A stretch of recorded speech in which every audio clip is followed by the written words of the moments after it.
Assalamualaikum warahmatullahi wabarakatuh. Halo teman-teman semuanya, bagaimana kabar kalian? Semoga baik-baik saja ya. Oke, selamat datang di presentasi kelompok 5 Kimia Organik Fisika. Sebelumnya, perkenalkan, saya Amir Hasim, NIM 003, dan teman-teman saya. Yang pertama ada Rima Asyakarima, NIM 012. Selanjutnya ada Oktavia Putri, NIM 020. Lalu Nana Anggriani, NIM 029. Dan yang terakhir ada Melania Febrianti, NIM 037. Saya Nana Anggriani. Saya akan menjelaskan tentang epoksidasi alkena. Epoksida adalah suatu senyawa heterosiklik cincin beranggota 3 yang mengandung oksigen. Cincin ini kira-kira membentuk suatu segitiga sama sisi dan sangat reaktif dibanding eter lainnya. Senyawa ini diproduksi dalam skala besar untuk berbagai aplikasi. Secara umum, epoksida dengan berat molekul rendah tidak berwarna dan tidak reaktif, serta mudah menguap. Epoksida sederhana terkadang dinamai sebagai oksida alkena. Misalnya, etilena oksida dan propilena oksida adalah nama umum dari dua epoksida yang penting secara industri, di mana etilena oksida yang awalnya merupakan epoksida etilena dan propilena oksida yang awalnya merupakan epoksida propilena. Nah, ini merupakan animasi dari etilena oksida.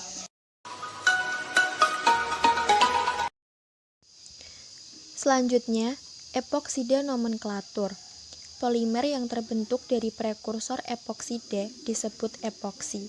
Tetapi, bahan tersebut tidak mengandung gugus epoksida atau hanya mengandung beberapa gugus epoksi residu yang tetap tidak bereaksi dalam pembentukan resin. Nomenklatur IUPAC yang menggantikan nama epoksida sebagai turunan epoksi dari alkana.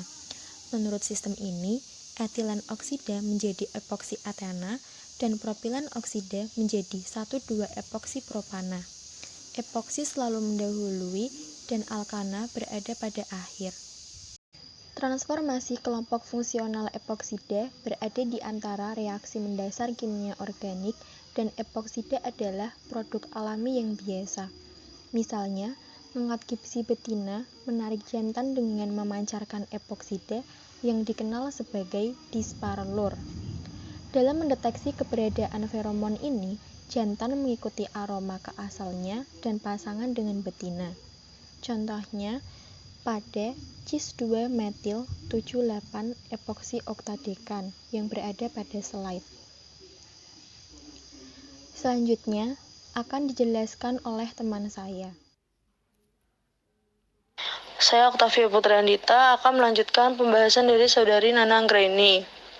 Mari kita lihat pada slide kelima. Pada slide kelima, kita dapat mengetahui bahwa reaksi siklooctena dengan asam perokasetat akan menghasilkan 1,2 epoksi siklooktana sebesar 86% dan asam asetat. Pada reaksi epoksidasi alkena dengan asam peroksi, substituen yang cis satu sama lain dalam alkena akan tetap cis dalam hasil epoksida. Substituen yang trans dalam alkena akan tetap trans dalam hasil epoksida. Hal ini dikarenakan pada suatu cincin epoksida itu tidak dapat memiliki ikatan sp3 sebesar 109 derajat. Sehingga orbital yang membentuk ikatan cincin tidak dapat mencapai tumpang tindih yang maksimal dan cincin epoksida akan mengalami terikan. Karena suatu epoksida itu siklik, maka epoksida akan tersubstitusi dapat berisometri geometrik. Selanjutnya pada slide ke-6 dapat kita lihat contoh dari mekanisme reaksi epoksidasi alkena. Reaksi yang terdapat pada slide ini merupakan reaksi asam peroksida dengan alkena. Mari kita lihat pada bagian A dan bagian B. Di sini terlihat bahwa alkena akan menyerang oksigen yang bermuatan parsial positif sehingga membentuk suatu ikatan. Lalu ikatan oksigen dengan oksigen akan berpindah sehingga ikatan oksigen dengan karbon akan menjadi suatu ikatan rangkap. Pada ikatan karbonil juga akan naik atau berpindah ke oksigen sehingga oksigen akan bermuatan negatif dan dapat menyerang hidrogen. Pada ikatan hidrogen dengan oksigen pun sama, juga akan naik ke oksigen sehingga oksigen akan bermuatan negatif dan dapat menyerang karbon yang bermuatan parsial positif pada alkena. Hal ini dapat kita lihat pada bagian A yang ditunjukkan oleh tanda panah. Mari kita lihat pada bagian C, yaitu hasil dari mekanisme reaksi epoksidasi alkena, suatu reaksi asam peroksida dengan alkena yang akan menghasilkan etoksida dan reagen asam karboksilat. Pada slide selanjutnya dapat kita lihat tabel dari laju relatif epoksidasi alkena dengan asam perok asetat. Pada tabel, kita dapat melihat laju relatif dari epoksidasi akan semakin meningkat seiring dengan bertambahnya atau meningkatnya substitusi metil alkena. Hal ini dikarenakan gugus metil dapat meningkatkan kerapatan elektron ikatan rangkap dengan cara hiperkonjugasi. Pemaparan selanjutnya akan disampaikan oleh rekan saya, Saudara Amir. Nah, selanjutnya ozonolisis alkena. Sebelum masuk ke ozonolisis alkena, pengertian dari ozonolisis sendiri yaitu merupakan reaksi kimia organik di mana ozon digunakan untuk memecah ikatan tak jenuh dari senyawa alkena, alkuna, dan senyawa azo. Nah, tadi kan ozonolisis. Nah, ozon sendiri yaitu adalah bentuk oksigen triatomik O3 yang merupakan molekul netral tetapi polar yang bisa diwakili sebagai hibrida dari dua struktur Lewis yang paling stabil. Nah, gambar struktur Lewisnya ada di bawah ini. Selanjutnya, masuk ke mekanisme ozonolisis alkena. Dalam mekanisme ozonolisis alkena terdapat dua langkah. Yang pertama, yang itu pembentukan molozonida dan pemutusan cincin molozonida.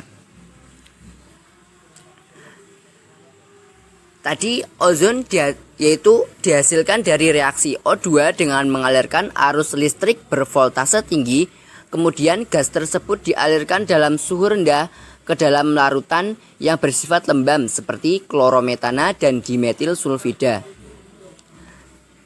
Reaksi ozonolisis menghasilkan berupa aldehid atau keton-keton tergantung dari alkil alkena tersebut. Nah, alkena ditambah ozon nanti akan menghasilkan suatu zat antara atau intermediate yang disebut molozonida ozon atau ozon primer. Selanjutnya, molozonida tersebut akan mengalami pemutusan cincin alkena. Nah, zat molozonida tersebut bersifat reaktif. Ketika dia diisolasi, mampu meledak. Nah, dari sifat tersebut sehingga zat molozonida ozon primer tersebut akan cepat menata ulang. Nah, penataan ulang tersebut nanti akan dijelaskan pada langkah yang kedua. Saya Rima Asya Karima akan melanjutkan pembahasan mengenai mekanisme ozonolisis alkena. Pada tahap kedua ini terjadi pembentukan ozonida, di mana molekul karbonil dan molekul karbonil oksida yang terbentuk pada langkah 1 membentuk ulang untuk menciptakan zat ozonida yang lebih stabil. Ozonida tersebut kemudian bereaksi dengan dimetil sulfida, kemudian menghasilkan dua senyawa karbonil, yaitu aldehid atau keton. Peran dimetil sulfida dalam reaksi ozonolisis adalah sebagai reduktor yang dapat mereduksi ozonida. Kemudian, dimetil sulfida teroksidasi menjadi dimetil sulfoksida. Dimetil sulfida tersebut juga dapat digantikan oleh reduktor Zn dalam asam asetat. Zn sebagai reduktor akan teroksidasi menjadi zinc oxide. Nah, kemudian zat antara ozonida tersebut dapat mengalami proses oksidatif atau reduktif. Yang pertama adalah proses oksidatif. Ketika hidrogen peroksida oksida digunakan sebagai pengganti seng atau dimetil sulfida, aldehid yang terbentuk dioksidasi menjadi asam karboksilat. Jadi pada proses oksidatif ini menghasilkan asam karboksilat. Nah, selain itu, kalium permanganat dengan adanya asam panas juga dapat digunakan dalam pemeriksaan oksidatif tersebut. Kemudian untuk proses reduktif. Dalam proses reduktif ini diperlakukan dengan zat pereduksi ringan seperti dimetil sulfida dan logam seng dengan air. Kemudian ozonida berkurang seperti gambar yang telah ditunjukkan dengan menghasilkan produk hingga tingkat karbonil saja, seperti aldehid dan keton. Untuk pembahasan selanjutnya akan disampaikan oleh rekan saya, Melinia. Untuk selanjutnya yaitu reaksi ozonolisis yang menghasilkan produk aldehid dan keton. Pada reaksi ozonolisis terdapat dua tahap yang terjadi, yaitu yang pertama, alkena bereaksi dengan ozon membentuk intermediat molizonida atau ozon primer, dan yang kemudian mengalami pemutusan cincin membentuk karbonil oksida. Dan yang kedua, pembentukan ozonida yang kemudian bereaksi dengan dimetil sulfida menghasilkan dua senyawa karbonil. Pada contohnya yaitu 1 oktena yang bereaksi dengan ozon dan dimetil sulfida menghasilkan heptanal sebesar 75% dan formaldehid. Nah, dimetil sulfida sendiri dalam reaksi ini adalah sebagai reduktor yang dapat mereduksi ozonida, dan dimetil sulfida teroksidasi menjadi dimetil sulfoksida.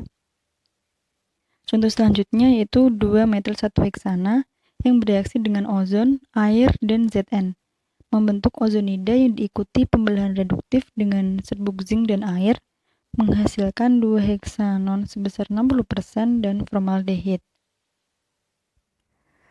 Pada aplikasi analitik, produk ozonolisis diisolasi dan diidentifikasi.